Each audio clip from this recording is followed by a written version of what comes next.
I'm Old Man Food and Anime. This is the Blerdkast here with an interview. You follow me on TikTok right now, Instagram. You follow me on YouTube. All of them the same name, Old Man Food and Anime. I also have a sports page called Old Man Sports and Anime. So you guys follow, come for some positive anime thoughts and positive content.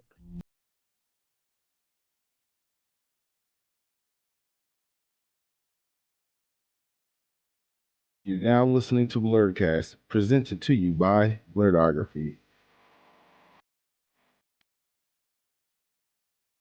What's going on, everybody? It's me, Mark. I'm back again with another episode of Blerdcast, and today I am joined by the man, the myth, the legend himself, Mr. Old Man Food and Anime. Welcome to the show. Appreciate you, man. Appreciate you. Just full disclosure, I have been following you from jump since I've been on TikTok. You have been not only like the savior of anime for me, but you've got me into some like new animes I would have never thought I would have gotten into. Your content is just like engaging. It's just like, I like you're like me, you're an old man and you just kind of like I've been doing this for a minute and you just out there doing it and I dig it. I just dig it because I'm at that age where I was like, oh, it's time to hang up these controllers and stop watching anime and get a Roth IO 401k and just be an adult. But then, once I got on TikTok and I start watching your content, I'm like, no, if I really like this stuff, if this was stuff that I was passionate about, I should stick with it. There's like so much that not only anime has done for us, but just so much that anime has to offer. And I can't wait to just dig your brain about all things anime and just geek out with you. So welcome to the show. Uh,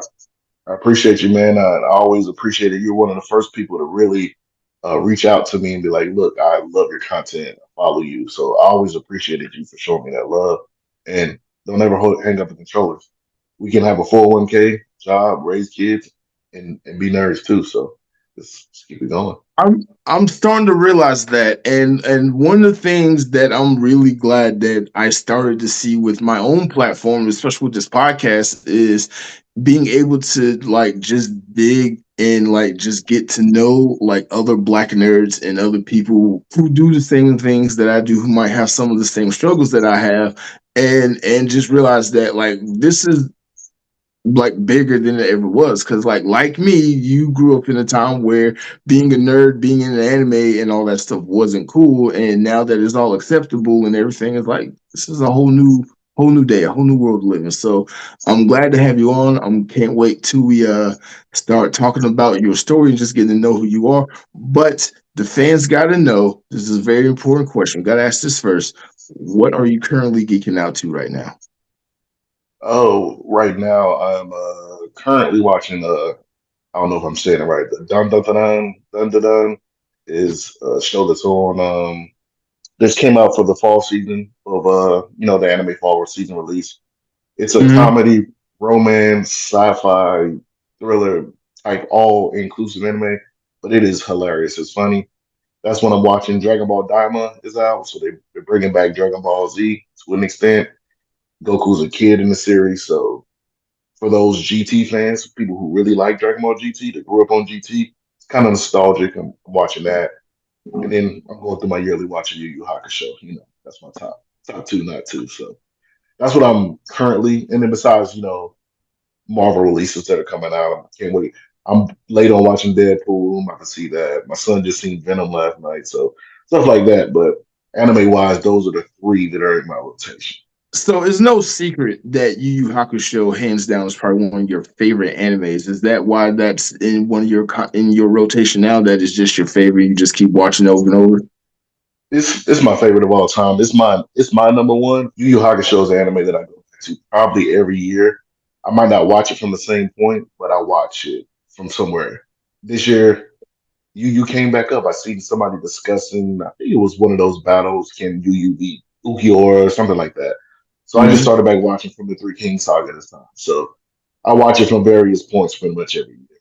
And then my son is halfway through it. So when he comes, I get to relive and watch it with him through his eyes. So Okay. So what is it about Yu Hakusho as the series that just makes it your number one? Is it the characters? Is it the story arcs? Is it just the time where you started watching it? Because it came out on Toonami, like Dragon Ball Z and everything else. And I'm sure you was like middle school, high school when that came out. So I'm sure that had a huge impact on you. But what is it specifically about the anime that makes it your number one?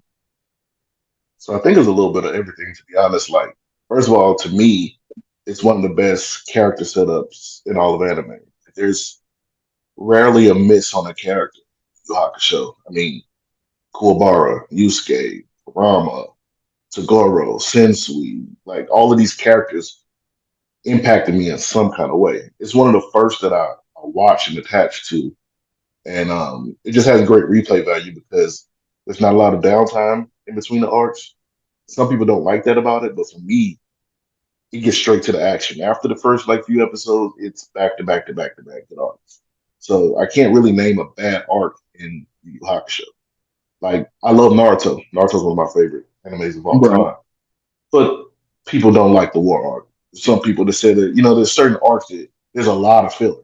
That Right. Bleach has the bounce at filler, but Yu Yu doesn't really have that drop off. The worst part about Yu Yu is that the author got sick and it ended kind of abruptly.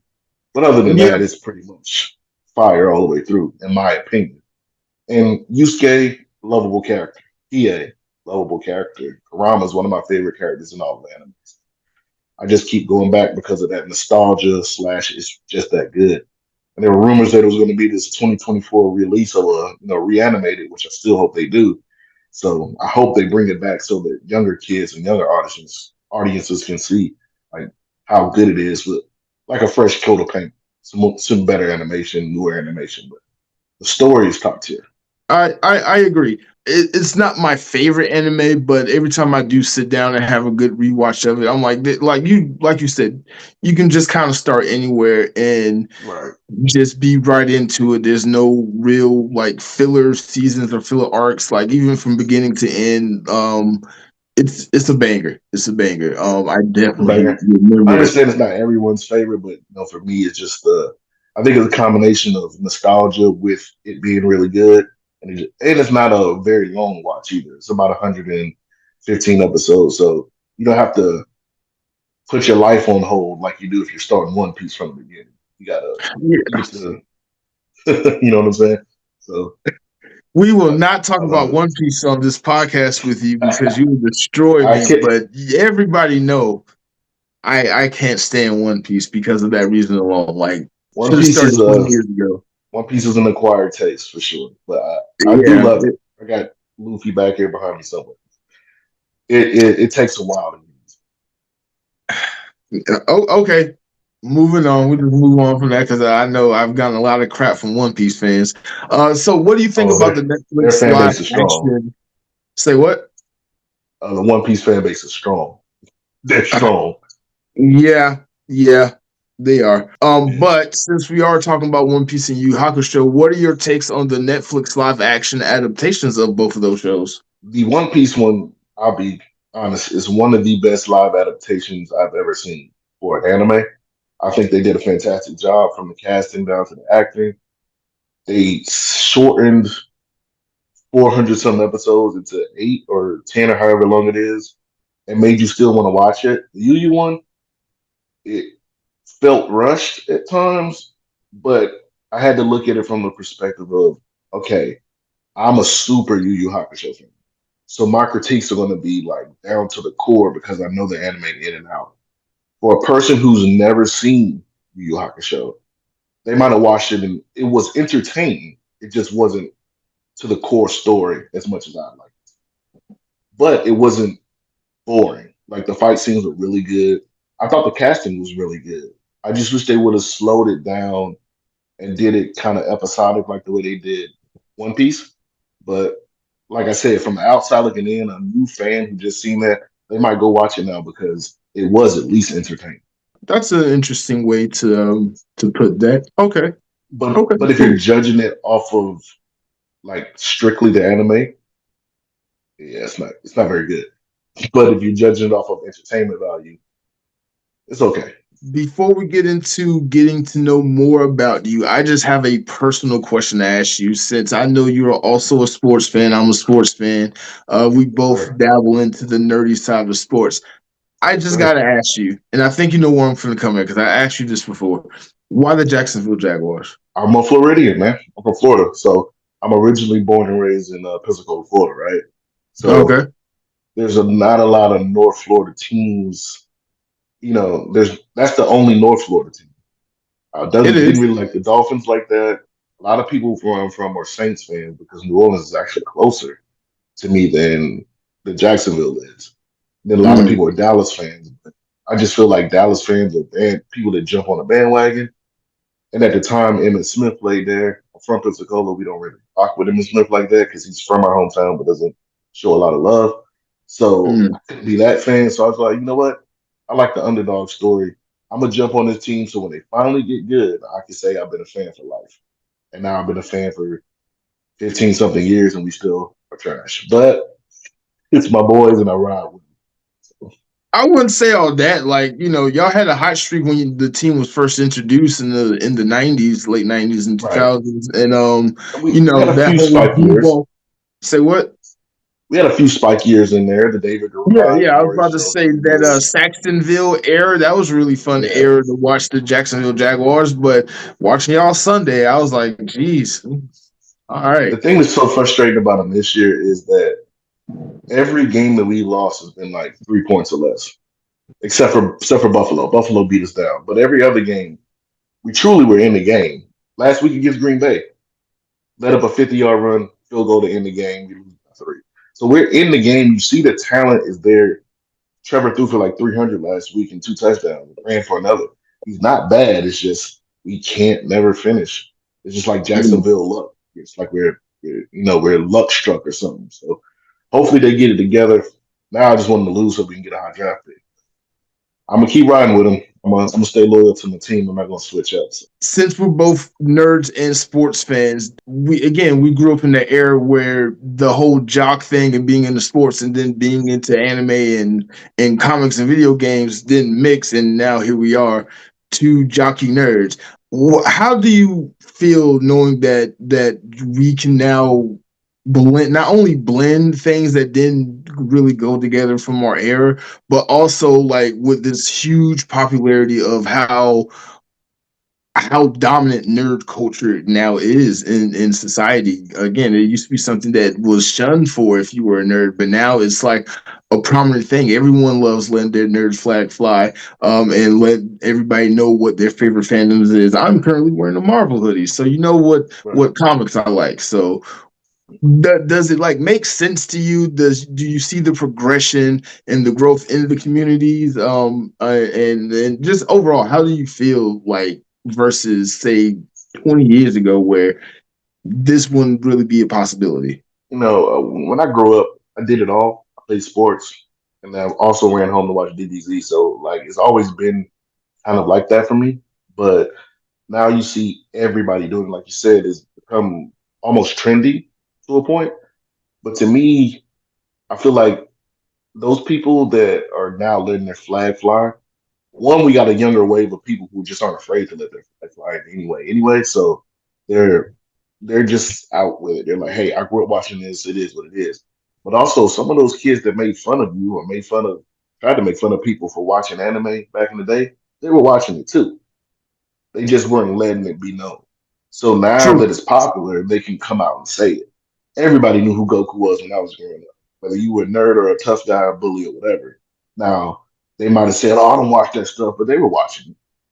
There's no way you know about all this stuff now and you weren't watching it back then. You know what I'm saying? So I just think now that it's a more open space, especially for black nerds to step out and to, say that this is what I like. I like Sailor Moon. I like Dragon Ball Z. I grew up on it. So, and you got some of the bigger artists in the world, like a Meg Thee Stallion, like even a lot of the NBA players got Akatsuki tattoos and all types of stuff.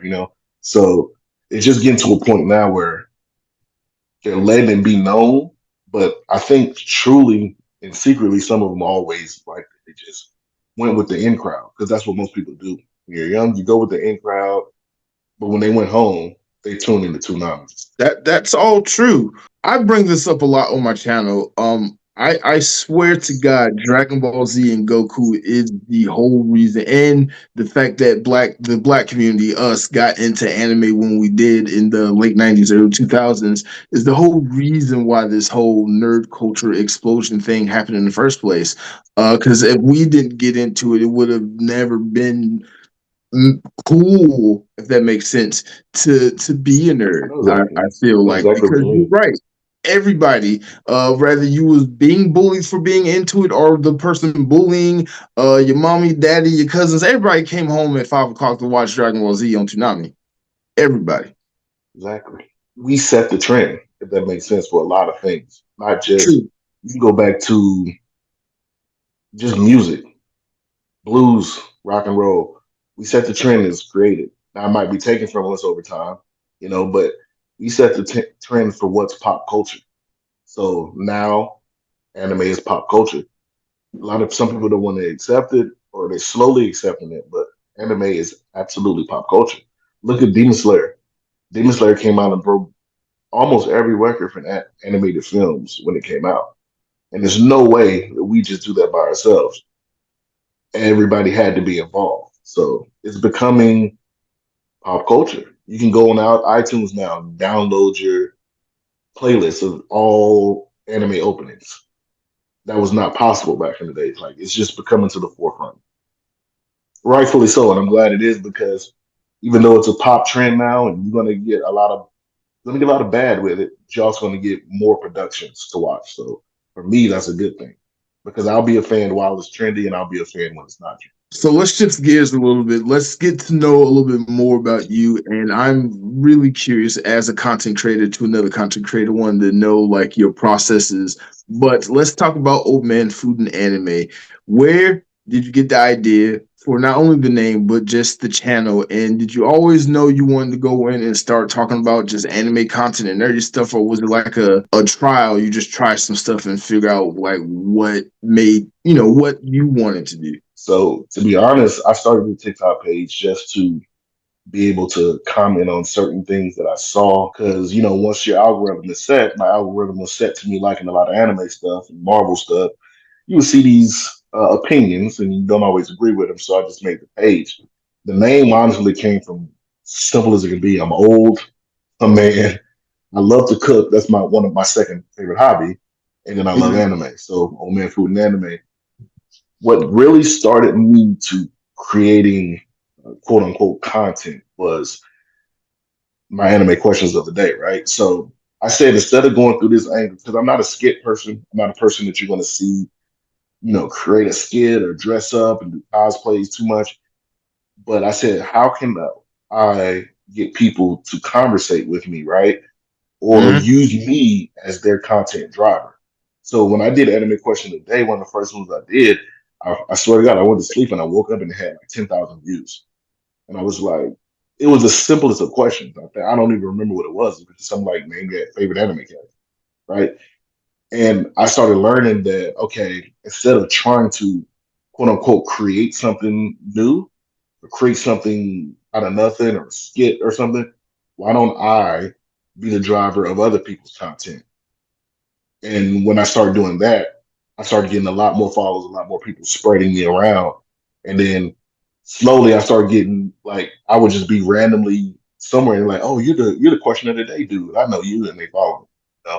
That's just what started my page. And then I started slowly coming up with other ideas like reviewing stuff and having people ask me questions or whatever. But it all started from me wanting to give other people content. That's really interesting. I'm kind of happy you brought that up because again, I'm a content creator also, and one of the struggles I have is like using other people's content and stitching and things like that. Like we've joked about this a lot. Though I came up with blurred questions of the day because you started doing anime questions of the day, and I was like, oh, that's such a good content idea. Just write out a bunch of questions and just pick one a day and go blurred question of the day, anime question of the day, nerd question of the day, whatever gaming question of the day. Like so Marvel many question, people, anime, yeah, whatever. right? Like so many people have that concept on their channel where they just ask questions and they use it as a engagement tool to not only get people looking at their content, but to help other people just create other contents. There's been plenty of times I've taken your anime questions of the day, stitched them, and not only answered them and just followed up in more detail about it as much as Right. possible. And again, like I said in the beginning of this podcast, because of that alone, you were one of the reasons why I went back and started taking a second look at anime and not just following like the big animes that come out, My Hero Academia and Attack on Titan, but go find the little small niche ones.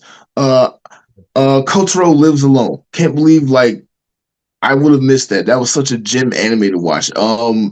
Demon Slayer. I would have never started watching Demon Slayer or Fire Force because it's a sequel to Witch Hunter Robin, and like just watching your content made me go back to like high school and college. Like, oh, this is why I love this stuff. So Yeah. thank you for that. I I don't know where I appreciate was going I with this, but appreciate that, man.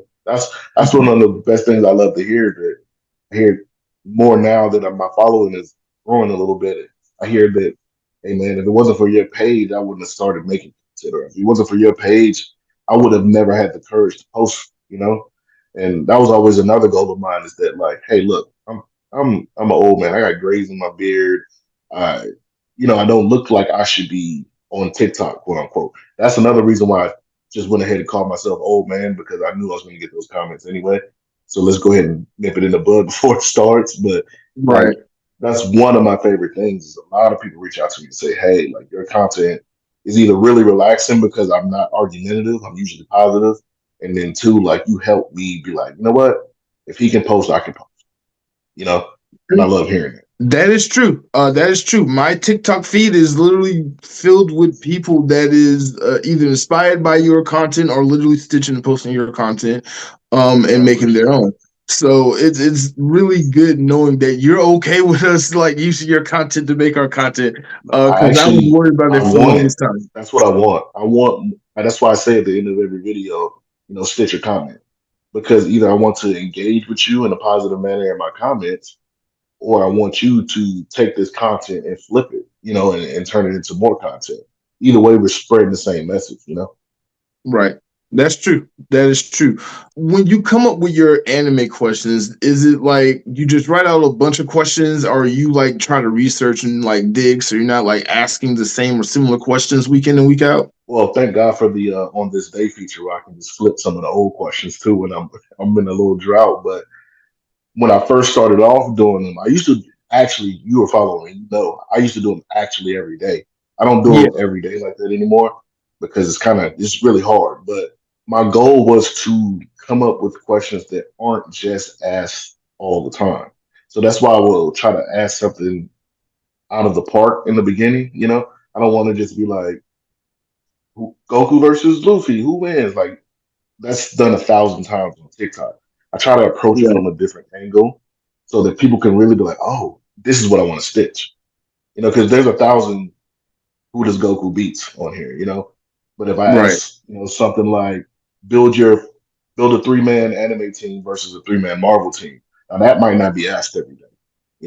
So I try to do something. I tried to start off doing stuff like that, and now I just kind of feed off of what's going on because me creating this channel actually got me. I was into anime, but it got me back way deeper into anime. So now that I'm watching so much stuff, I just get inspired, and if I get inspired, I'll write it down so I don't forget it, and I'll pick the best one and push it out. I was thinking just again from one content creator to another.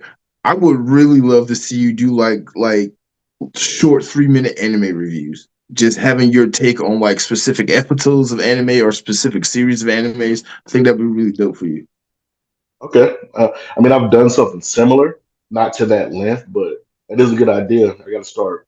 You know, I struggle just like everybody else coming up with like content ideas. That's one of the reasons why I do the inverse of anime question today when I ask people to leave questions for me. Because when other people leave questions for me, I can speak on what they leave. So if Right. people give me animes or if there's something new that I'm watching, I don't mind reviewing it. I at one point I wanted to like rewatch Naruto because people downgraded so bad, and I really wanted to review it episode by episode. if I start my YouTube, maybe that's something I'll venture off into. There you go. You could do over analyzing Naruto. There you go. Yeah, You're gonna it's gonna be successful. But you bring up a lot of appreciate it. interesting things that I kind of want to piggyback off of. So first of all, with the nerd question, I mean your anime question of the day and doing the inverse of those, what were some answers that you've gotten that you weren't expecting from some of your followers as far as like their favorite animes based off your questions? And what were some of your more interesting questions that you got that were asked of you to answer by your fans and followers? Oh man, I think it's so many. Like I'm not gonna lie, I get so many responses. Sometimes I get overwhelmed with it. But like I like the questions that stand out. I think you asked me one that I responded to one time about being black in anime spaces and being safe for black women in anime spaces. Those kind of questions are different than the normal just like I said, who wins, Goku versus Luffy? Those kind of questions Mm, stick out to me. I try to respond to many as many people as I can, but it depends on the video. Some of them blow up so big that it's impossible. I can't respond to everyone. But yeah, like those are kind of questions that I like the most. And I can't even remember all of my anime questions. They have a folder with a lot of them in them, so I repost the ones that I think are the most interesting. But I think I like any anime question of the day that makes people think outside the box. So there's a lot of people that will take my question and if they have really deep anime knowledge, like let's say Louise, she's a person that follows me. She's in Japan. She speaks Japanese. She's really big into it. So she'll give me an answer that no one's going to give me because she's so involved into the culture. mm. Most people are going to give me the same answers most of the time. Just to be honest, like if I put out a question, it's going to be from the big three or something because those are the most popular. But I like those people that like her that dig into like it's something that I haven't seen, and then it makes me like, oh, let me go watch that, and that's what I really like. Fascinating. That's really dope. Another thing that you said earlier that I want to piggyback off of, you mentioned power scaling and just hypothetical battles like Goku versus Luffy and things like that. And I kind of want to touch on that for a second. What are your thoughts about power scaling and the how can I say controversy those type of power scaling tends to cause within the anime and nerd communities and these hypothetical battles because I on TikTok it's oh my god I've seen so many different takes on this subject matter. So I just want to pick your brain about it. What are your thoughts on power scaling and what if scenario battles? To be honest, I love them. I like the hypothetical battles. I really do. Now, do I think it gets a little toxic at times? Absolutely. It just depends on who you watch it. And to be honest, I'll tune into the toxic ones too sometimes just because I want to, be entertained. But I think people take it too far, just like anything else. If you give anybody a topic, one person is going to take it too far and get out of hand with it. True. But for the most part, it's not a bad community. Power scaling is a part of it, just like review people, just like anime question of the day people. It's got its place within the genre. So some people that's what they do. That's their steez. And I like hearing it because I'm not smart enough to come up with all these calculations that most people come up with. So it fascinates me in that regard. Only thing I don't like is when people live and die by it, like or their favorite character, so they have to make it where he's stronger than everyone. Like Yusuke's my favorite character. He can't be Goku, and I'm not going to do up this long dramatic thing to make him be Goku. So it can get out of hand there, but there's space in the community for everyone. But I just want people to be positive within those spaces. You don't have to down someone else. You don't have to call someone out. You don't have to go back and forth and shoot these videos and call people stupid. It's just this is my opinion and let it fly. That's the way I look at it. There the community can be very toxic at times. I've seen stuff lot bigger creators than us have done just for clout, and it just creates so much negativity within the anime and nerd communities, and just Discord. But yeah, it can be. It took something because like power scaling and talking about like what if scenarios like. we all used to watch Death Battle at one point in time. We all were in middle school and high school, and we were with our group of friends, like, oh, who will win between the Red Ranger and Ryu from Street Fighter, and some just weird Absolutely. scenarios like that. And those were fun spaces. And then I learned the hard way that doing that, or especially like with my group of friends, was bad for so many different reasons because of how black women felt and how they were excluded from our groups, because that group of 15-year-old boys, which I don't understand why. I mean, I get it, you want to be included, regardless of who you are, but like, why would any teenage girl who's in the anime want to be around a group of 15-year-old boys who are talking about fart jokes and Goku? And but like, I had to learn the hard way, like, just because you enjoy some aspects of a thing, you're blinded to how other people can perceive it on the outside. Right. So I've been told about myself really badly by a couple of anime fans at a convention one time because of I didn't think I was doing anything wrong. I thought it was fine, but apparently you can go overboard with that. Just to say, Yeah, but that's anything in life. You can go true. overboard in these scenarios. So it just takes getting a little, I think, maturing a little bit and realizing, like I said, one of my main goals on my platform is to be positive. I don't not saying that you can't debate. There's healthy debate. There's always healthy back and forth. But when it gets Right, toxic and you're just calling me out my name for no reason, or I've seen so many, especially going black women cosplayers for no reason at all, that's when it just gets a little okay. I'm blocking this person and I move on. right, You're not going to bring my channel down. You're not going to get me banned for arguing with you because all you want is engagement. Most of the time, those people just want engagement. So I don't give it to them ever. You never like you can go through my whole history of my channel. I'm not going back and forth with anybody. let's get to little fun topics. Let's kind of switch it up a little bit. What are some of your hot takes in anime? Whatever it may be. Matter of fact, what is your I'm biggest hot take in anime right now? my biggest hot take. What would be my biggest? I think the one that irks people the most, which I really don't understand why, is that Sakura is not useless. She actually saved Naruto's life. Like people forget that part of the show.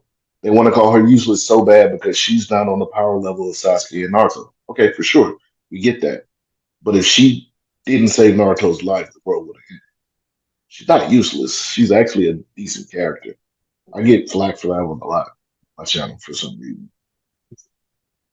Interesting. Interesting. That's a really interesting hot take right there.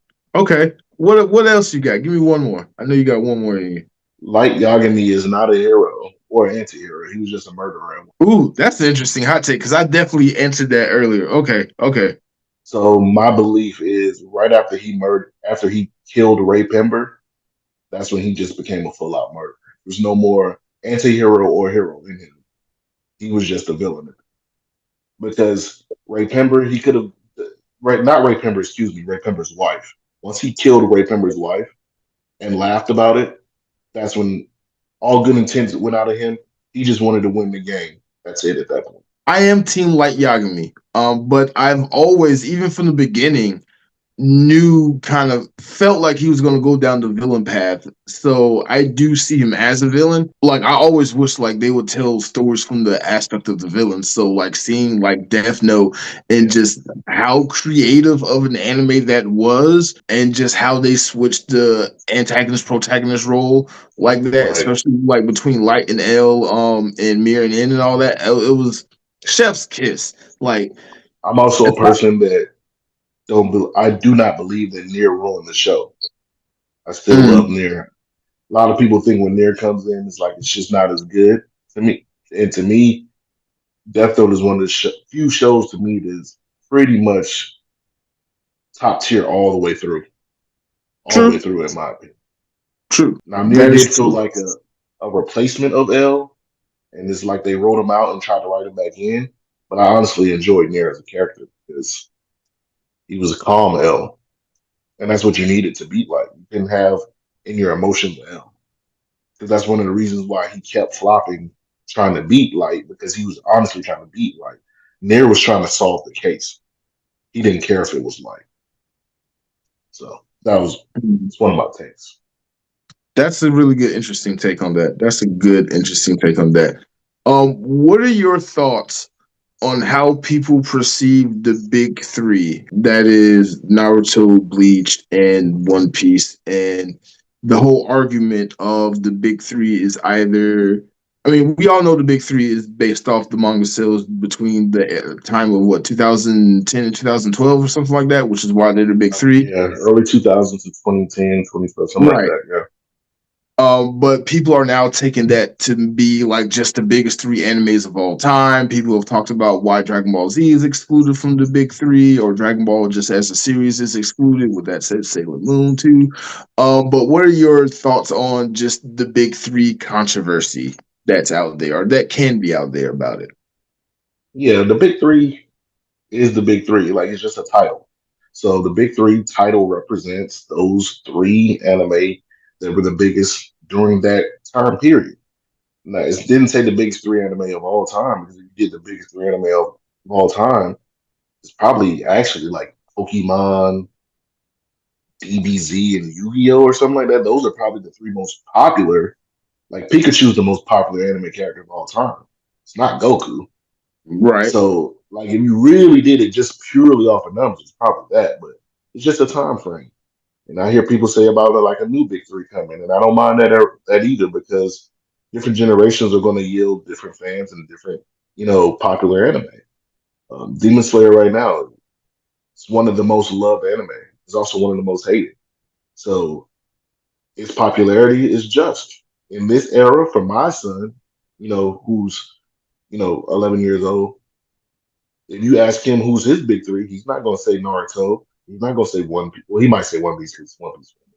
He's not going to say Naruto. He's going to say Demon Slayer. He's going to say these animes that he's watching right now. So it's all about the era.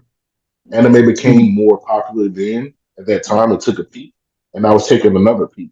So we'll see what they say in 10 years about this big three or whatever they call it. They might not call it a big. It's just a title. So people take it to heart too much. But I've always loved the stand that the big three is Naruto, One Piece, Bleach, and DBZ is the grandfather. It really is. It's the one that grandfathered us into it. And then most people branched out to either all three of those or one of those. So that's just a fact of the matter. The numbers tell you that. Like, look at what was prevalent and on TV when we were kids. True. That is true. That is true. So let me ask you: if you came across somebody who is who's never seen anime, they've heard about it, they want to get into it, and they came to you, old man food and anime. Can you recommend me three animes as a beginner that I should watch to get into anime? What would you recommend to that newbie? That's a good question. I like to start people off light, right? I don't want you to get. I'm not gonna. I'm not gonna start somebody off with One Piece. Like I think you got to be kind of entrenched in anime to start something, like this, right? So for me, I think easy, nice watches are the way to start. So honestly, I would start them off with Death Note because it's an easy watch. It's suspenseful. It keeps you tuned in. It's over in 20 something episodes. Then another one that I would start you off with after that would probably be like Erased. I don't know if you ever seen Erased, but Erased is a really short anime. It's a 12 episode anime, and it watches more like a movie, you know? And Mm-hmm. then I probably would get you to something like Hunter x Hunter. So then Hunter x Hunter is one that's going to take you on the adventure and start giving you those anime quirks and build ups and you got to follow the story, but it's an easy story to follow. So those would probably be my three that I would recommend to someone who just jumping in anime. Okay, that's actually a good answer. And with that said, I just want to ask you, do you tend to like animes that are more straight to the point, one season, like short between 6 and 20, 20 and 40 episodes? Or do you tend to like animes that are long and drawn out and have story and filler and so much lore and continuity, like your One Pieces, your Naruto's, your Dragon Ball Z's and Supers and whatnot? So I think I tend to like both. Really, is like it depends on the mood I'm in. If I'm in the mood to like, you know what, I feel like starting a long series. I feel like starting something that I can really just binge. I could go for a Naruto. I mean, I'm up. I'm not up to date on One Piece, but I'm 1,000 episodes into One Piece, so I like the long episodic ones. But also sometimes something like Erased is really good because hey, I can watch this on a lazy Saturday and I can finish it in a day. You know what I mean? And get the Mhm. whole story. If the story is good and it takes me there, it takes me there. It doesn't matter the length. So like only time I have a problem with something being drawn out is if it's not good.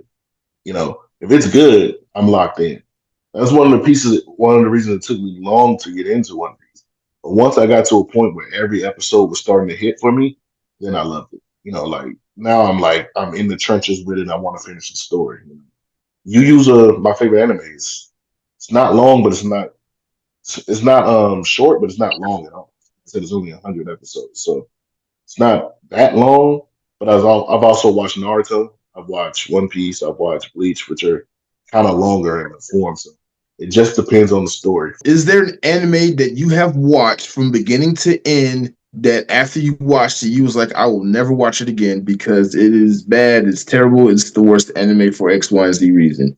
From beginning to end, I don't know. I don't think I've ever watched one from beginning to end that was terrible.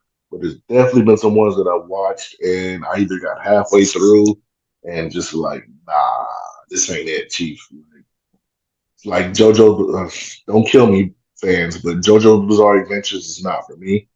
It's just not my thing. They remind me of like the Ginyu Force on drugs to me. Like I don't really like it. Another one I dropped and I wanted to like it really, really. I wanted to like it. I'm a black man and it was an anime about a black character, but Yasuke. It came out on Netflix. I wanted to like that. I got 4 or 5 episodes in just off of support alone. And I was like, I can't do it. It's not that great. But I don't think I've ever been like, oh, this is bad, and got all the way to the end of it. Does that make sense? I Okay. usually drop them before that. In your opinion, why do you think Toonami, because we grew up in that era, but why do you think Toonami had the impact on especially young black men in the way that it did during that era? Well, I think there's a lot of reasons. I think one, I said this on, I think I'm when I answered one of your questions was if you look at the stories of a lot of anime, they're underdog stories. And like nobody relates to underdog stories more than black men, probably. Like if you look at Yusuke, right? Mhm. Fatherless child, mom's an alcoholic. Look what he had to overcome to become great. You know, Naruto, same thing, right? Parents passed away, not really taken care of. Village hated him until he became great, and then they loved him. Like I think we kind of resonate with those kind of stories, just because of our culture and our history in America. And then for two, the timing of Toonami was just so great, right? Like, look at the Yeah. lineups that they put out: Samurai Jack, Yu Yu Hakusho, Sailor Moon, DBZ, Cowboy Bebop late at night. Like Gundam Wing. Like all of these shows that were so great, and the timing was right when we got out of school. So literally, I'm throwing my book bag in the corner, and next time on Dragon Balls, like it just got you into that zone. So like you were just able to tune in and like just be in another place for a couple hours and love these shows, and then you go outside and play and do what you got to do. But they just had a really good lineup and really good timing, and like I said, I think a lot of black people in general, but especially black men, correlate with the MCs of anime. I think that's a true thing. That's so fascinating. And then you brought the whole Adult Swim aspect of it too, which I didn't even really consider, but it still fits in that same question. You're absolutely right. I think the storytelling, the intriguing characters, just being able to like we grew up black men in America. That's already like obstacle after obstacle and struggle after struggle that you have to just deal with both physically and mentally, and just being able to zone out for a 2 hour block at a time, and then like at midnight before you go to bed, between 11 and 2 a.m. you start watching whatever reruns of Family Guy and weird cartoons they'll have on Adult Swim to Yeah, the anime blocks with Cowboy Bebop. That's my hands down favorite anime of all time. greatness. Religiously watched that in high school because of Adult Swim. Just and then my Also, not a bad live action. mm, okay. Not I'm great, putting but a not pin in bad. that. All right. I'm gonna say this about the Cowboy Bebop live action. The trailer tricked us because what we saw in the trailer is not what we got in the show. That's a fact. And as much as I love Cowboy Bebop, the live action did not quite do the anime justice like how they did with One Piece and Yu Yu Hakusho.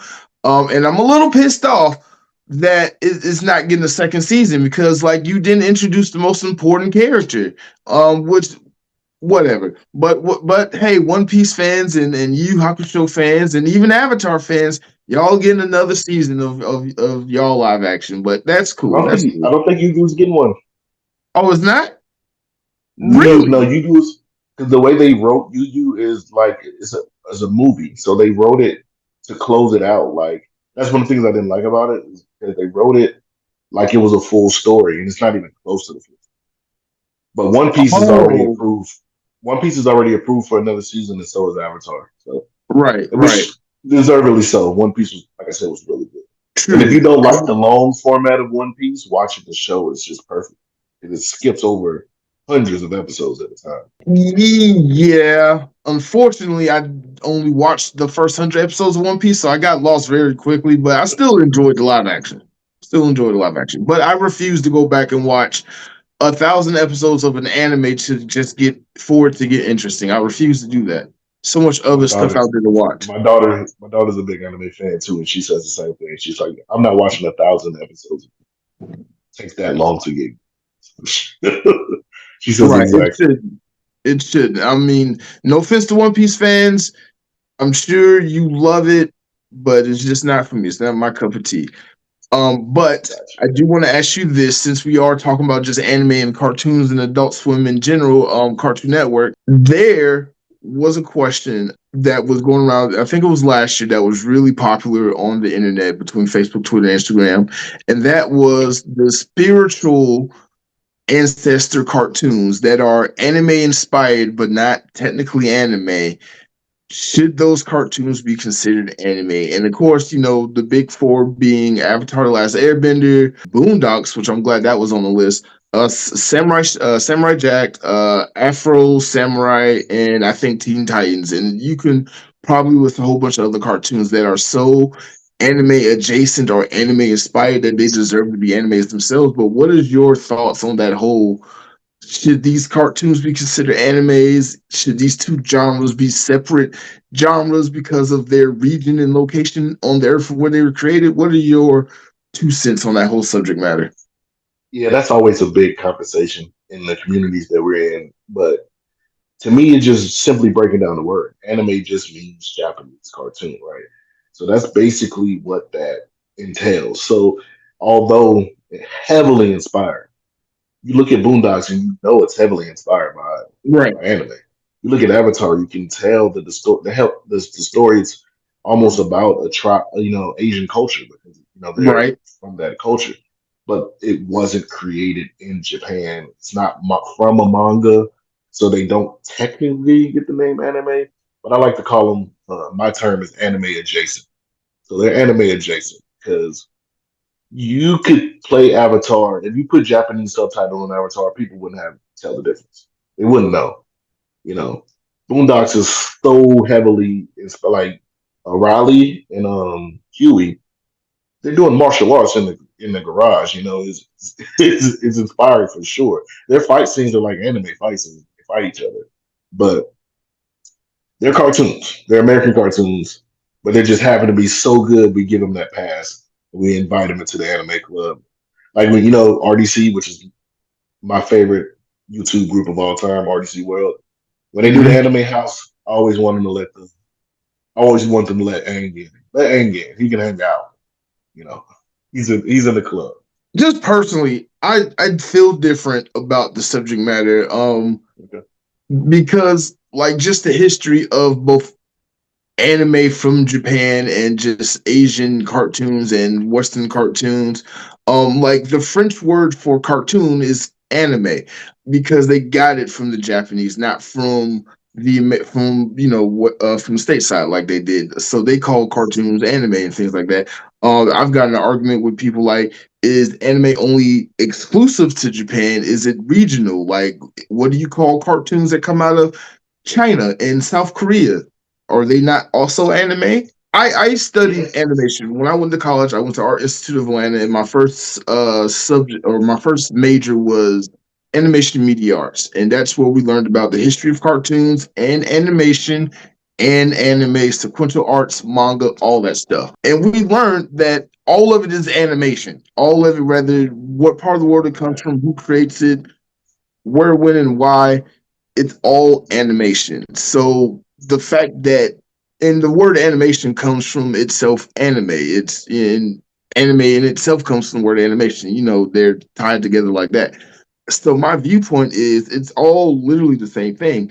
You can go look at the production companies of some of these Western cartoons and see that they have Korean animators, because a lot of Western cartoon studio companies outsource all their animation to Korea, to Japan. So like, especially if it's like hand drawn 2D cell animations, unless it's a Hanna Barbera cartoon, a lot of that stuff is getting outsourced overseas anyway. So the genre itself is I blurred lines, I if that just makes think, but I sense. also think that it's like a subgenre too. Like so, anime is the Japanese subgenre of I get all that. anime That's fair. That's cartoons. fair. So like when you have rock, right? You have soft rock, you have grunge, you have hard rock, you Right. have So that's the way I look at anime. It's just their version of a cartoon, but it's called that specifically in that region, and it's spread to us because it's so popular. It is their creation. Anime is big Japanese culture creation, Hmm. and the Boondocks is a Western creation, which would fall under the genre of cartoon. You can argue that Aerosmith did soft rock and hard rock, but they still got put into subgenres. Okay. That's a fair point. Just the way I look at it. But No, I don't really that's think I really don't think it's matter because greatness is greatness. We all see the Avatar, the last Airbender, and we say it's one of the greatest animated works of art, no matter if it's from Western or Japanese culture. It just is. right. Right. That's dope. That's what's up. That is what's up. I think I pretty much asked. Yeah, I pretty much asked you all the anime questions I can think of. Let me ask you this. Let's go back to your content creation and things like that. Just your TikTok and your future plans for your YouTube channel. What is the overall goal for you as a content creator? Like, what is the overall plan for you? I don't think I really had a goal. Like I said, when I first started this, I just did it because I wanted to engage with people that are like minded. And I still think that's my goal. But now that I'm into it more and I do have, a little bit of a following, it's just to grow at a, I want to grow, but I don't want to grow at how do I explain this? I don't want to grow at this rate where it's artificial. I like the fact that I grow slowly with my followers because most of the people that follow me actually dig me. They actually reach out to me. They actually talk to me. I actually engage with them. I don't want to be. I'm not gonna name any names because that sounds petty, but I don't want to be one of these people that blow up and get 400,000 followers overnight, but then you don't know any of those followers. You're just a, you know what I'm saying? You're just a brand. I Yeah. rather just No, I have a get that. I just rather have an audience that I can engage with, like I do. And I've met some great people on TikTok, you included. I've met, you know, like I said, Luis and 90 Ryan from 90s Nostalgia, and Dude of Anime, and Kay, and all these people. I really engage with people. So that's what I like the most. I found like-minded people that like things that I like, and they look like me. So that's what's dope to me. Now, if I get to 20,000, 30,000, 100,000 followers, maybe I'm not saying I would turn it down or anything, but I do like organically growing and the audience being organic. But That's I it. don't think I have any goals of like, hey, I need to be a millionaire. That Okay. was never my. Okay. But did you see that as a possibility now that you see how Hey, popular if your somebody wants to content? cut me a check for it, you can cut me a check. That's not what I'm saying. But like, I just don't think I have the. I don't ever see it being like, oh, this is my sole form of income.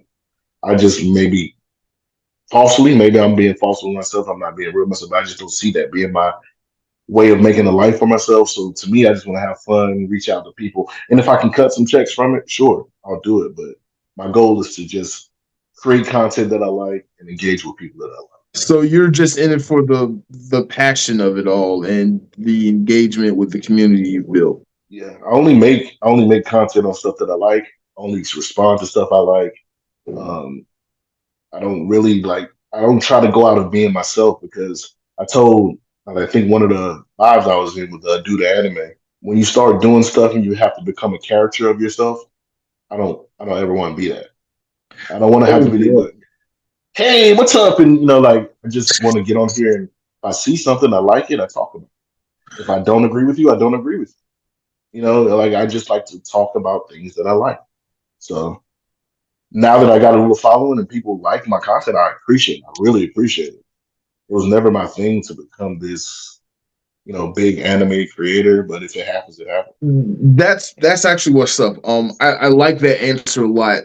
For the first fact that you focus on building your audience and your community, by just not only being your genuine self, but like the fact that you just actually you take your time out and engage with everybody who comments on your post and everybody who stitches your video. Again, I've gone down the rabbit hole on your channel and seen like just how engaging your community is, and I've like learned a lot from just like interacting with you alone. So that's really important because a lot of content creators, they focus on the analytics, the numbers, the views, the subscribers. Just come to my channel and just spend all your time here, but they don't actually take the time to listen to their audience, to engage with their audience and just be their genuine self. And then oh, I'm sorry, I laughed, but when you did that whole fake YouTuber thing, like that's why I don't do half the content that people suggest to me. Like, why don't you do reviews and things like that? Because I don't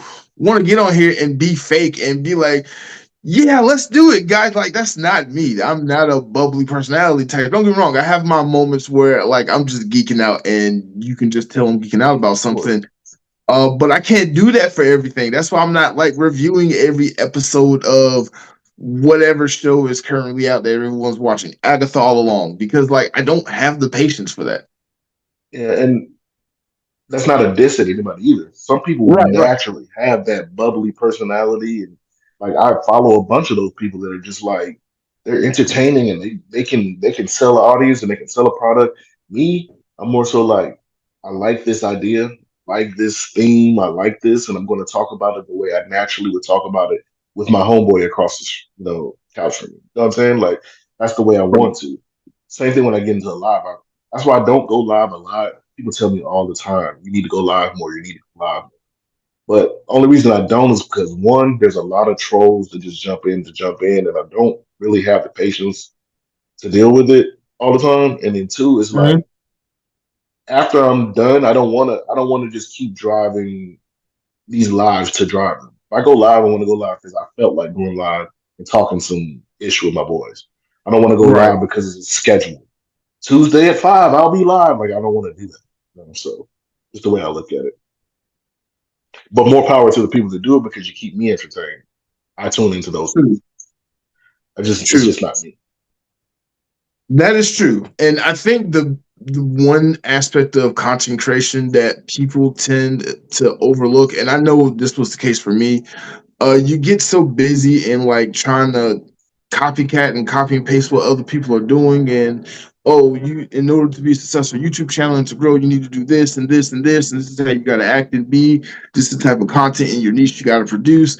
And I had to personally realize like no, you got to one be passionate about the things you're doing, because if the passion's not there it's going to show up in the work, it's going to show up in the quality, and it's not going to come off as genuine as you want it to be. And secondly, you got to find your own lane, and you just got to figure out what works for you. If you like making certain type of content, and that makes you happy, and you getting a good result from it, then keep going for it. If you keep doing something that's not working, you're not getting the numbers you're seeing, then keep trying. Like it's YouTube. You can delete videos and content, and rebrand or repivot your channel or what you're doing, or you could just be like so many other people, especially on TikTok. You just say whatever. You don't have a plan, you don't have a niche, you just say whatever, and whatever happens is whatever happens. I've learned through just my page alone. Don't be afraid of a niche. You think an audience isn't that big or whatever, that's fine. It might not be that big, but the people that really like that niche are more they're going to be drawn to you because not everybody's talking about what you're talking about for one. And then two, Right. people got to get us also have this mindset that if you don't have 100,000 followers, that you don't have a big audience. That's not true. I have, close to 8,000 followers. Put 8,000 people in a room and tell me how big of an audience that is. The internet It's a kind big of dumbs audience. stuff down for you. If you can get 50 people to come out and see you at a show, that's a lot of people in that room. You know what I'm saying? Like, so Right. don't get worried about, trying to keep up with these big pages, like just be you, talk to your audience, and it'll grow organically on its own. Who's supposed to follow you is going to follow you. That's just how it's going to be. No, you're right. I can't remember where I heard this from. I think it was either from another content creator or a music artist. They said they'd rather have 100 people watching their content that's like engaging and like asking questions and like you know giving good energy and good vibes and good engagement versus like 100,000 people who just show up and then they're just a number, but like that's Right. it. There's no engagement, there's nothing, it's just a number. So I personally would prefer, don't get me wrong, I have different goals than you with my content, my brand than you, but Okay. I I like that I'm building the audience that I'm building. Because when I first started, like it wasn't a lot of people really talking about black nerds and black nerd spaces and black nerd content. Like the most we had was Andre Meadows Black Nerd Comedy on YouTube. That was really the most we had, and maybe Cosplay Your Way around that time.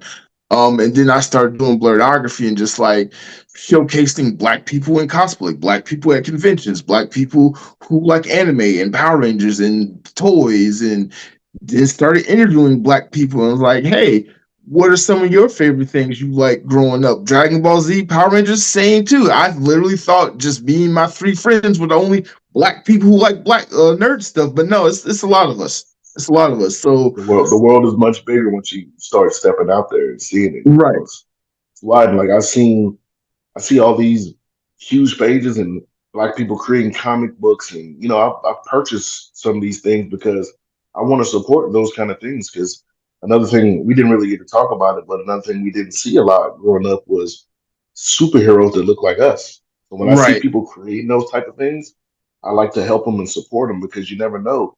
That might be the next comic to blow. That might be the next character to blow. Like you don't have to just be Blade and Green Lantern and that's it. Zach doing a dance move with three fights every time. Like we don't have to just Right. be that. So I'm glad to see that it's expanding and you see so many people branching out and saying that hey, they didn't put us on TV and create this, so I'm gonna create. And I like to support that. And TikTok is connecting me with a lot of people that do things like that. So I like it. No, you bring up a good point, and yeah, you're right. We didn't talk about it enough, but like there wasn't a lot of people who looked like us, and or if they were, it was here's your generic black character in Power Ranger, like you said, Zach dancing and shit. I was like, I mean, don't get me wrong, he's fucking awesome, but I see what they did Oh, there. trust me, Savon, you I ain't had slick the for that shit. I had the Power Ranger sheets and all. So don't get me wrong, I was a fan. But let's be honest. The Black Ranger had to do a dance move. The Asian Ranger was doing Tai Chi all the time, and she was yellow. We're not gonna get into who the most powerful Ranger of all, but you can guess what color his outfit was. He had his own dinosaur and everything. This is We're my gonna leave it favorite there. fandom of all time. We're talking about. Like, I'm And I dedicated. love the Power, bro. I I love them love the too. Power Rangers. I One love of the them first too. movies, one of the first movies that I can remember going to see in my life was the Power Rangers movie. My mom took me on my birthday to go see it. I will never forget it. I love it. I was just singing the theme song today at work. Go go Power Rangers. I was, but let's be honest. If you look back at it with a different lens, you're like, whoa, Not even a different whoa. lens. I was six. Like, why is the Black Ranger black dancing? Like, Yeah, why does he have to what? do a breakdance Really? move before he does a karate chop? Right. They might as well just put a Brown Ranger in there. So hey, but it's nostalgia, and they didn't really know how to write those shows back then. I get they were trying to be multicultural. Captain Planet was kind of the same way. If you go back and watch Captain Planet, so True. uh, That is true. I still mean, love it. Still love it to but like, death. did Kwame have to be from Africa with a thick accent, and everybody else just had American accents except Linka from Russia? I But love it. did they have I can't did talk the about the Indian people, toxic right? parts of my favorite franchises. It's too Yeah, eye but opening. we can do both. We can go back and see like, yeah, that was kind of cringy, but back then to us, we were just so ecstatic to see Right. anything that looked like us on TV, like anything. You know, we indulge Blank Man and Meteor Man as heroes. You know, because those My favorite. were They're my favorites, by the way. Favorite black superheroes all time is Meteor Man is Robert my Townsend. Superman. Robert Blake Man Townsend is is my one of my favorite Batman. black writers of all Yeah. time. Robert Townsend is amazing. You know, but they weren't quote unquote real heroes from a comic book, but they inspired us just the same, right? Well, Meteor Man's a Marvel hero. He's in the Marvel Comics universe. Yeah. Just putting that out there. But yes, originally he wasn't. He got bought out by Marvel after the movie came out. Yeah. But I yeah, guess I no, was meaning but more so like Blank Man. Blank Man was like a Wayne's family creation. yeah, Blank Man was definitely a Wayne's family creation. You know, that whole they're famous for the parody drama of movies, and Blank Man's kind Mm-hmm. of A them parody, yes. starting down that path. But like again, I watched He Blank Man was the other he was a day. he was definitely I did too. I'm not gonna lie, I watched it like 2 weeks ago. Blank Man is definitely a parody of like Batman. You can tell he's a Yes. but still funny one. It is, and I love it. And like, and then so I went to Dragon Con like this past year, and just geeking out, drunk, walking through the Marriott, see a Meteor Man and a Blank Man and the other guy cosplayers, and I was like, "Yo, y'all, this is why I come to the con to just see Exactly. these cosplays that only I get and recognize, and I just get the geek out too, and you know who it is, and we sat there, it's Meteor Man, and Meteor oh my Man, god, I the love Baby it. Lords. Yes, oh my god, I swear to God, like if Of somebody course, gets bro. together a Meteor Man cosplay group, I will shoot it for free. Like Yeah. for free. I'll do it for free. Absolutely. I'm definitely tuning in. I love it. But man, we've gone on for a minute. I don't even know what time it is. I'm just having fun, just talking to you and getting to know you more. Appreciate it. Before we go, Yes, I'm gonna sir. give you a soapbox to stand on. Is there any causes close to your heart or any issues that you want to talk about? We are a couple of days away from a very historical election. That's don't get political on my channel, but might as well. Trust me, you know, I stay away from that because it causes too much arguments and I don't know if you I saw don't the even post I made the other day because I voted, but I got a bunch of new MAGA followers and they're not happy with me. yeah, that's the thing. To me, politics just I don't want to get into politics, but politics just become like sports now. It's red Right. versus blue. It's not even about the policies no more. It's just red versus. No, I So, agree. but It no, man. sounds As far so as so oddly familiar. Like I've seen this somewhere in South Central LA, Bloods and Crips. Like that's all it is now. That's all it is Kendrick now. Lamar, one of my favorite lyricists, said it's nothing but a bunch of new Democrats and Republicans. Yep. So he's a wise man. That's Drake. Yep. But anyway, Yep. Straight up facts. uh, Straight up facts. no, I really don't have much to play. I mean, like I said, if you guys want to follow me, Old Man Food and Anime, follow my channel. I got a sports channel that I'm trying to build too because I am, like you said, a sports nerd as well. On there, I talk a lot about boxing and basketball and football. Boxing is my favorite sport of all time. So you can follow me, Old Man Food and Sports and Old Man Food and Anime. Give me a follow. I really enjoyed it. I wanted to tell you that you are probably the first person like to make a video about me and tell me like kind of give me my flowers. And I always appreciated you for that. First time you made a video about me, I showed my wife and I'm like, look, this is cool. I'm affecting someone that I don't even really know this guy, but he's giving me my flowers, and I feel like black men, especially, we don't do that enough to each other. So I've always like salute to you. I appreciate you for that. Thank you for giving me this opportunity to come and be on your platform. I watch every episode, and I'll keep watching every episode. I want to see you go as far as you can go. Thank you. That means a lot to me. You're right. Black men don't give black men their flowers enough. Again, there's so much to unpack about the dichotomy of Yeah, black men in America. Subject for a whole nother episode. yes, sir. But no, you're right. Like you don't see it enough, and the only reason why I did it is because I'm a nerd first. Like I'm a nerd first. If anybody is out there just talking nerd stuff and like being overwhelmingly positive, like how you are, And like you got so many people in the anime. Like I was literally there. Like I'm not gonna watch anime no more. I'm gonna delete Crunchyroll. I'm gonna forego finishing My Hero Academia because it's childish. And then just seeing you just casually talk about it like it's no big deal had a huge impact on me. Same thing with the Husky Hokage. He does the gaming I questions love of the day. Husky. Yeah, Like him just talking about gaming, like I never really considered myself a huge gamer, which is weird because I went to school for gaming after the whole art institute thing, and I was like never a hardcore gamer and stuff. I was like, oh, I like Pokemon and RPGs, and I like solo adventures versus like multiplayer and things like that. I was like, fuck it, I got Switch and PlayStation, I don't need this. Let me go get more camera equipment. Nope, he helped me keep my consoles. Somebody yeah. else, Charles He's Henry, an just awesome, you know, he's an awesome follow on the app, man. Like Husky is yeah, like super positive, more positive than me. Like he's always got a nice word to say. He's always got great gaming. Who is Charles Henry is another one. He's one of yeah, the first ones that reached out to me, and I looked up and I'm like, dang, this has got a lot of followers. He's commenting on my stuff. He's super nice and dope. Noiseless poet. There's a bunch of people on here that I follow that are just positive dudes that do their thing. They're older, but they make it so that it doesn't seem you can be a gamer until you're 75. If you can press that button, man. Who is right, anybody to judge what you're doing? If anime makes you happy, then watch anime. That's just the way I look at it. I've been watching it since a boy. I'm not going to pretend like I don't like it now because I got gray hairs. I do. right. I just do. So, like, what I've always appreciated you. Appreciate you.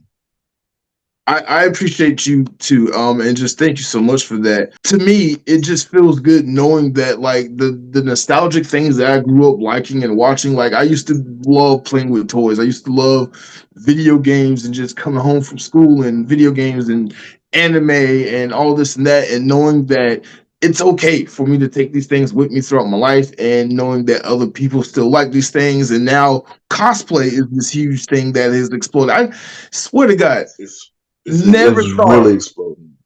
never thought I would see the black community, man, woman, child, whoever, gravitate towards something like cosplay. I never thought I would see that in my life. Like maybe Halloween costumes or something, but I would never thought I would see something like Black Geeks of Dragon Con. Completely unheard of when I was in high school. I would have never thought that like, no, black people would We've come had so together many like and pop culture icons now that have either done it outright or done right, it subtly. So like a lot of right, people bring up Meg Thee Stallion now, of course, because she's like at the forefront and the leader of this new wave of the younger people. But if you go back, what was that 8 9 years ago when Rihanna's Anti album came out? She right. dressed up as Canary on the cover. Canary from Hunter X Hunter or Hunter x Hunter. Some people don't like when you say the X, but Mhm. that's Canary. That suit and tie with the pig with the that's Canary.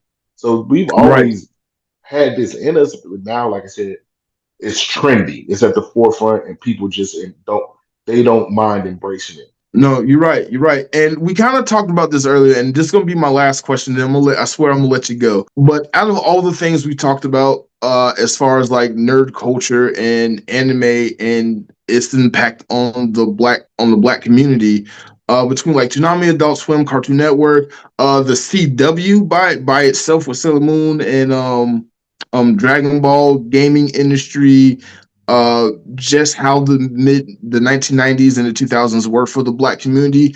Like what do you think had the biggest impact to us as a community, and why we gravitate towards this nerdy stuff now? I know I've asked this question before with why do we gravitate towards Japanese culture more, but just broaden it a little bit.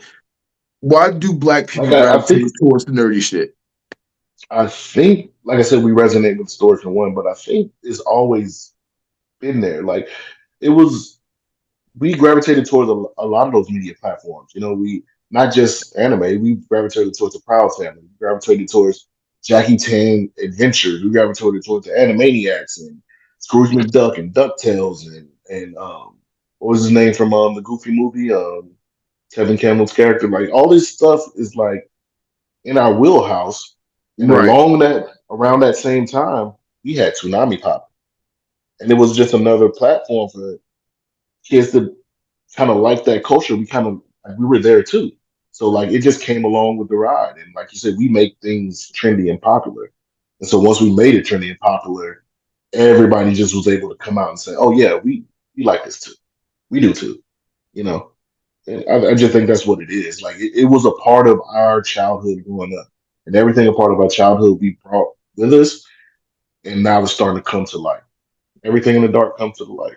For me, and I think about I because of my channel and what I do, I think about this question a lot. For me, I think it's a combination of like seeing ourselves like more and more positive roles in television, like in the 90s and 2000s. Like, look at Nickelodeon in the 90s with My Brother and Me, My Cousin Skeeter, Gola Gola Island.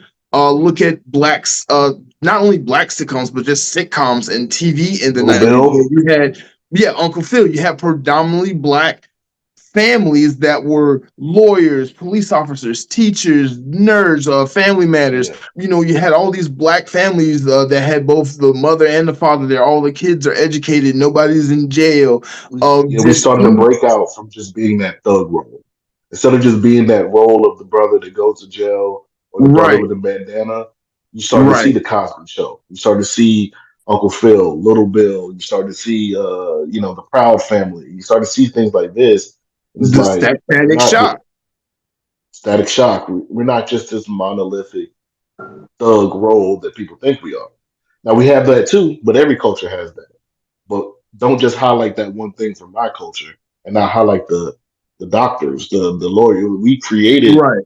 the gas mask, we created the traffic light, we created the thermostat, we created all these things that we don't really get credit for because they don't teach you about it. But we're just as brilliant as any other culture. We're not just stuck to being this one identity. So Right. yeah, Fascinating fact that I found out recently, since we talk about the Wayne's family and how they started the whole parody movie I love the genre, Waynes. uh, they also are responsible for the Super Bowl halftime show because of In Living Color. So the first Super Bowl halftime show with Michael Jackson, I think back in '93, was a result of what happened in '92 with In Living Color and them playing that show during the halftime show of the Super Bowl and taking away the viewership audience from the Super Bowl. And then the Super Bowl was like, no, we got to counteract that. The stuff that CW did with how they marketed the channel back in the late 90s and early 2000s, where it was full of black content and the Parkers, Moesha, and all this and that. And they snuck in the anime and the Star Trek stuff. And I used to have like such a big issue with that, like, why are we the guinea pigs of this TV company? But then looking what they become, they messed it up themselves. But what they created for the black community, I can't really get mad at. Like That's my why we brother just talk and about me, not my when brother and people me. talk about the when people talk about the Wayne's family, man, look at the Yeah, yeah, talent that they pushed out. Look at the yeah, the talent, talent, just the living color alone. Amy right? Fox, Rosie Perez, Jennifer Lopez, Sean Waynes, Marlon Waynes, Damon Waynes, Kim Waynes, Ace, Jim Carrey. Like Jesus, man, like they didn't miss. Yeah, But Keenan Ivory, and I didn't even mention Keenan Ivory. He's a creator. They're responsible for so many, even like Scary Movie 1 and 2. The reason why you see all these scary parody movies is because of them. They made it popular. And as soon right. as they took them out of the writing circle, it went downhill. It wasn't good anymore. So True. they don't get the respect. They're truly royalty. And No, that's true. No, these are all facts. These are all facts. truly royalty. But again, it goes back to the thing that you said. Like, we in the black community, especially black men, need to give everybody their flowers. That's why I don't mind going around and spreading this positivity, like to you, to anyone, to everybody else. And again, like you said, the Wayne's family deserves a huge credit for a lot of things, and just Give it to them while they can smell them. because we almost not had these legends. We wouldn't be here if the universe had one or two little incidents happen one way or another. None of this, we wouldn't be where we are. Whether you can take that rather good or bad, given where we are. But as a community in this country and how we've been treated from where we come to where we are now, we like huge strides in my lifetime. Yeah, we still got strides to go, but we've made a huge stride. And our worldwide impact can't be denied, no matter how much people try to deny it. True, our true. Like interests. African Americans, like you said, are worldwide impact. African Americans control the culture of this fucking planet. Like, look at K-pop. I've been arguing this for the longest time. K-pop is just 90s R&B and hip hop. All right, You know, I'm done. hip hop is the biggest platform on the planet. The biggest export in the USA is hip hop music. So now all cultures use it. You know, you got this Right. Indian dude with a hit right now. You got a bunch of Asian rappers coming. It's just we create the trend. So I appreciate it, man. Appreciate you having me on. I appreciate you too. Thank you so much for coming on. But everybody, please go check out old. I'm sorry, a tongue twister. I'm getting tired. Everybody, please go check out Old Food and Anime. Both his channels on TikTok as well as his YouTube channel. Hit him up on Instagram. Tell him I sent you there. And for everybody else, this has been Blerdcast. Stay tuned for the next episode. I'm gonna definitely try to get Husky Hakage on so we can have a whole gaming episode. So that's gonna be dope. Absolutely. And then I don't know if you follow him, Kevlock. He's a Power Ranger dude, but he's another person I follow that does 3D printing and big in Power Rangers. So I can't wait to have him on too. But for everybody else, this has been Blerdcast. You can check me out everywhere on the interwebs at Blerdography. You can check out Blerdcast at Google Music, Apple Music, and all that other good fun podcasting stuff because the script's on the other side of the room and I don't feel like getting up and reading it. Check out my YouTube channel. I'm like 35 away from being at 1,000 subscribers. So if you haven't, please hit that subscribe button. Go to my YouTube channel, hit that subscribe button, hit the little bell thing, and stay tuned because I got some big videos coming out soon. But till then, peace.